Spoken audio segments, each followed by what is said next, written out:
The International Monetary Fund is reportedly considering approving Sri Lanka's $2.9 billion loan even without China's debt reassurances.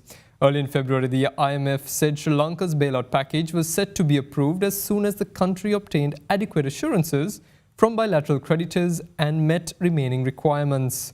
Now, the news that the IMF may consider extending aid without assurances from China comes ahead of the US Treasury Secretary Janet Yellen's visit to India next week for the G20 finance meetings, where the United States is reportedly going to focus on unblocking debt restructuring for distressed countries.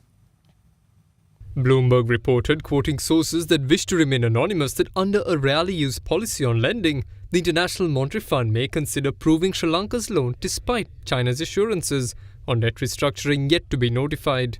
China's formal assurance is the only prerequisite hindering the go-ahead from the global lender for its $2.9 billion extended fund facility to Sri Lanka. The provision of debt restructuring is aimed at preventing a creditor from blocking assistance to a country in dire need of a financing and has shown commitment to meet loan conditions. An IMF spokesperson has said that it is premature to discuss the precise IMF policies that could be applied to lending to Sri Lanka, and that the nation's authorities continue to seek financing assurances so that the fund's executive board can consider the request for a loan. The spokesperson said that the IMF staff also continue to engage with the Sri Lankan authorities working on completing upfront policy measures. The IMF can use a policy on lending into official areas if it deems prompt financial support is essential and sees the country pursuing appropriate policies and making good faith efforts to reach an agreement with creditors, according to an explanation on the fund's website.